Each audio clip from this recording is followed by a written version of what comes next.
श्री रामलोक मंदिर में कुछ दिन पूर्व हुए घटनाक्रम में एक नया मोड़ आ गया है। अभी तक केवल गांव वालों ने ही अपना पक्ष रखा था, जिसके बाद बाबा अमरदेव पर भी उंगलियां उठने लग पड़ी थी। बाबा पर आरोप लगाए गए कि उन्होंने मंदिर में आई महिला पर वार किया था।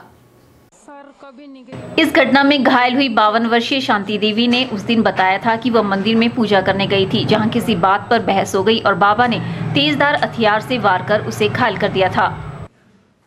सर कभी नहीं गई मंदिर, कभी नहीं आई। सोचा इसके दर्शन भी करे हूँ बाबा के और मंदिर भी जाया हूँ।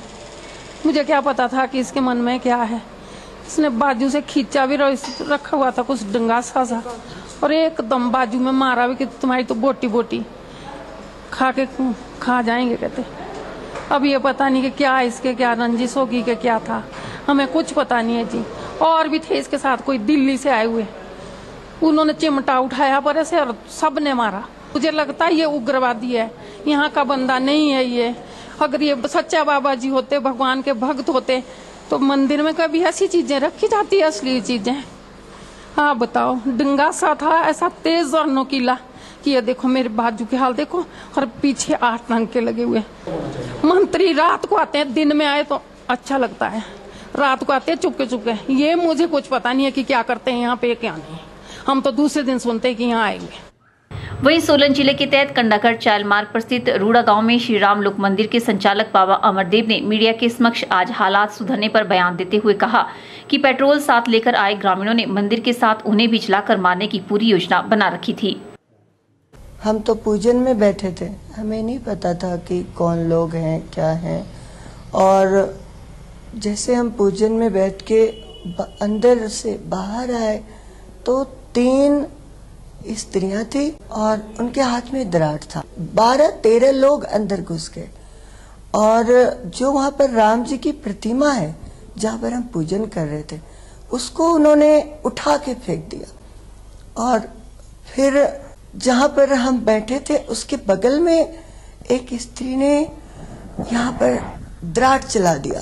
तो चूंकि मेरा हाथ आगे आया तो ये हाथ को काटते हुए निकल गया। उसके बाद दूसरी दराट वो एक हवन कुंड के पास थी एक महिला, उसने चलाई तो वो दराट जो दराट पहले चलाने वाली महिला थी उनको लग गई। फिर तीसरी दराट वहां पर से उठा करके और जो एक स्त्री थी उसने पांव में मारा। उसके बाद कुछ लोग उस स्त्री को बाहर लेके गए, उस महिला को। बाबा अमरदेव ने गांव वालों के साथ ही पंचायत प्रधान द्वारा भी उन पर वार किए जाने का खुलासा किया है। उनके अनुसार घायल हुई महिला दूसरी महिला द्वारा उन पर तेजधार हथियार से किए वार से घायल हुई थी, न कि बाबा ने उस पर वार किया था। परशुराम जयंती की तैयारियों में जुटे बाबा को इस बात का एहसास भी नहीं था कि लोगों की क्या मंशा है। और जो प्रधान था, प्रधान ने सिर पे पहला वार किया, मेरे सिर पे दराट का। उसके बाद वो प्रधान ने किया, फिर रामचंद्र ठाकुर ने किया, फिर प्रेम सिंह ठाकुर ने चौथा वार किया, फिर एक लोकेश्वर शर्मा ने 5वां वार रॉड से, मोटे रॉड से इस पर किया। और उसके बाद मदन शर्मा ने और विनय शर्मा ने मोटे मोटे रॉड से पीठ पर वार किया और सिर पे वार किया। और उसके बाद हमको खून जब निकलने लगी तो उसके बाद फिर जब हमें होश आया तो मंदिर में आग लगाने लगे। उसके बाद एक बार मेरी मूर्छा खुली थी, हमने बोला रुको, क्योंकि सब लोग 80 लोग अंदर जूते लगा करके, प्रधान और लोकेश्वर शर्मा सब ने बोला कि मंदिर को आग लगा दो, चूंकि वो मंदिर लकड़ी का बन रहा है। उसके बाद हमारी मूर्छा आ गई थी।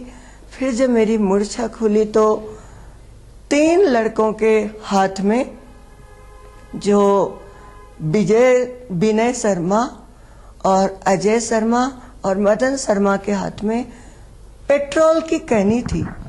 और लोकेश्वर शर्मा ने कहा कि इस बॉडी को आग लगा दो, और प्रधान ने लाइटर जलाना शुरू किया, लेकिन वो लाइटर जली नहीं। उसके बाद फिर हमें उतने में फिर कुछ लोग चिल्लाने लगे कि पुलिस आ गई। उसके बाद वो लोग वहां पर से साइड हो गए।